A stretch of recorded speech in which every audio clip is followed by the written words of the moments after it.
Hello friends and welcome to my channel सैटी लॉक्स और मेरी प्लेलिस्ट 5 थिंग्स टू नो के 6th एपिसोड में आप सबका स्वागत है। और आज के इस वीडियो में मैं बात करूंगा एक ऐसी स्टार्टअप के बारे में जो विदाउट एनी फंडिंग और विदाउट एनी वेंचर कैपिटलिस्ट आज इंडिया की नंबर 1 स्टॉक ब्रोकिंग कंपनी बन चुकी है। जी हाँ दोस्तों, मैं बात कर रहा हूँ ज़ेरोदा के बारे में। और आज के इस वीडियो में मैं आपको ऐसी 5 वजह बताऊंगा जिस वजह से ये एक बूटस्ट्रैप कंपनी काफ़ी सक्सेसफुल कंपनी बनी है। Number 1, humble beginnings. Nitin Kamat और निखिल कामत हैं ओनर ज़ेरोदा के। ये दोनों भाई किसी रिच बैकग्राउंड से नहीं आते बल्कि एक मिडिल क्लास फैमिली से आते हैं, जहां इनके पिता एक बैंक में जॉब करते थे और मदर्स म्यूज़िक टीचर थी।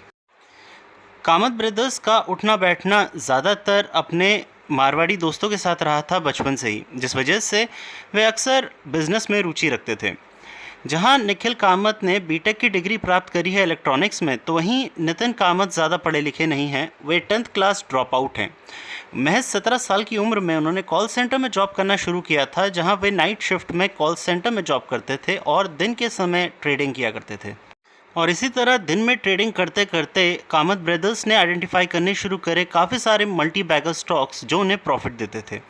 ऐसा नहीं था कि इनिशियली उन्होंने केवल प्रॉफिट ही कमाया, उन्होंने काफ़ी ज़्यादा लॉसेस भी करे, बट उन सारे लॉसेस की भरपाई करी उन्होंने प्रॉफिट से, जिस वजह से उनके पास काफ़ी ज़्यादा क्लाइंट्स आने लगे जो उन्हें रिक्वेस्ट करते कि वे इनका अकाउंट हैंडल करें। जिस वजह से उन्होंने स्टार्ट किया रिलायंस में as a sub broker Kamat associates के नाम से। एज अ रिलायंस का सब ब्रोकर काम करते हुए उन्होंने आइडेंटिफाई किया कि कैसे कई सारे रिटेल ट्रेडर्स और इन्वेस्टर्स काफ़ी प्रॉब्लम फेस करते हैं स्टॉक मार्केट में। और इस तरह साल 2010 में उन्होंने अपनी खुद की ब्रोकिंग कंपनी स्टार्ट करी Zerodha with the vision of giving best services to their clients. Number 2, brokerage fees. During the stint as a sub broker in Reliance, Kamath brothers ने जाना कि सबसे बड़ा पेन एक रिटेल ट्रेडर के लिए होता है ब्रोकरेज फीस, क्योंकि ज़ेरोदा आने से पहले ज़्यादातर ब्रोकरेज फर्म चार्ज करती थी ब्रोकरेज फीस एक ट्रेडर से based on the percentage of the trading amount.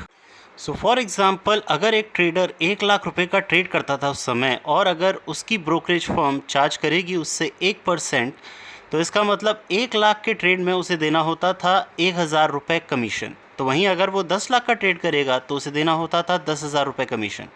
तो वहीं ज़ेरोदा एक बिल्कुल ही नया कॉन्सेप्ट लेकर आई। उनके हिसाब से अगर आप ट्रेड करते हो इरिस्पेक्टिव ऑफ एनी अमाउंट, आपको पे करना है केवल 20 रुपये ब्रोकरेज कमीशन। और ज़ेरोदा के इस फैसले ने बड़ी बड़ी स्टॉक ब्रोकिंग कंपनी के सिंहासन को हिला डाला। ये करना इतना आसान नहीं था, लेकिन ज़ेरोदा इसलिए कर पाई क्योंकि उस ज़माने में ज़्यादातर stock broking companies relationship manager hire किया करती थी काफ़ी हाई पैकेजेस में। पर ज़ेरोदा ने ऐसा कुछ नहीं किया। उन्होंने एक डिस्काउंट ब्रोकिंग फर्म बनाई जहां पर उन्होंने एम्प्लॉय पर ज़्यादा खर्च नहीं किया। इनफैक्ट कोविड से भी पहले ज़ेरोदा के एम्प्लॉयज़ वर्क फ्रॉम होम किया करते थे। Number 3, technology first. Under the guidance of Nitin Kamath, Zerodha ने हमेशा से ही एक टेक्नोलॉजी ड्रिवन कंपनी रही है। ये उस समय बॉट का प्रयोग किया करते थे साल 2017 में, जब बॉट बिल्कुल नए नए आए थे। साल 2009 में जब काफ़ी सारे रिटेल ट्रेडर्स ने मार्केट छोड़ दिया था ड्यू टू रिसेशन, उस समय नेशनल स्टॉक एक्सचेंज ने कई सारे स्टॉक ब्रोकर्स से सलाह लेनी चाहिए। कामत ब्रदर्स ने भी एक मीटिंग करी नेशनल स्टॉक एक्सचेंज के साथ और उनको ये आश्वासन दिया कि उनके सारे क्लाइंट नेशनल स्टॉक एक्सचेंज में रजिस्टर हो सकते हैं अगर वे उनका फ्री में आईटी प्लेटफॉर्म बना दें। और यहाँ पर भी कामत ब्रदर्स ने without spending any money national stock exchange से फ्री में अपना आईटी इन्वायरमेंट बनाया। आगे चलकर उन्होंने काइट नाम की ऐप भी बनाई जो कि काफ़ी यूज़र फ्रेंडली होती है चार्ट देखने के लिए और ट्रेडिंग के लिए। Number 4, freebies to investors. जहां ट्रेडिंग के लिए ज़ेरोदा चार्ज करता था ट्रेडर्स से सिर्फ 20 रुपये पर ट्रेड, तो वहीं इन्वेस्टर्स से उन्होंने एक भी रुपया चार्ज नहीं किया। उन्होंने ये फैसला लिया कि इन्वेस्टर्स किसी भी स्टॉक में इन्वेस्ट कर सकते हैं एट फ्री ऑफ कॉस्ट, जिस वजह से काफ़ी सारे हाई नेटवर्थ इंडिविजुअल्स ने ज़ेरोदा में इंटरेस्ट दिखाया और ज़ेरोदा में अकाउंट खुलवाया। और बदले में ज़ेरोदा ने अपने इन हाउस फंड कॉइन में भी उनसे इन्वेस्ट करवाया। Number 5, word of mouth publicity. क्योंकि ज़ेरोदा एक बूटस्ट्रैप कंपनी है, तो इस वजह से उन्हें एक्सपेंसेस काफ़ी सोच समझकर खर्च करने होते थे।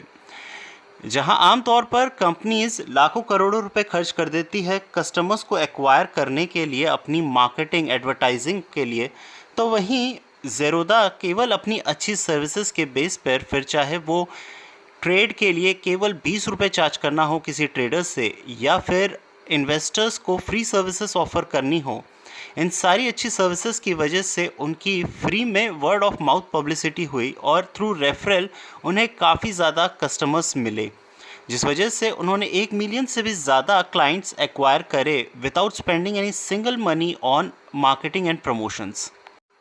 तो ये थे दोस्तों 5 रीजंस बिहाइंड ज़ेरोदा सक्सेस। उम्मीद है आपको वीडियो पसंद आया होगा। अगर पसंद आया हो तो लाइक करो और ऐसे वीडियोस आगे देखने के लिए मेरे चैनल को सब्सक्राइब करो।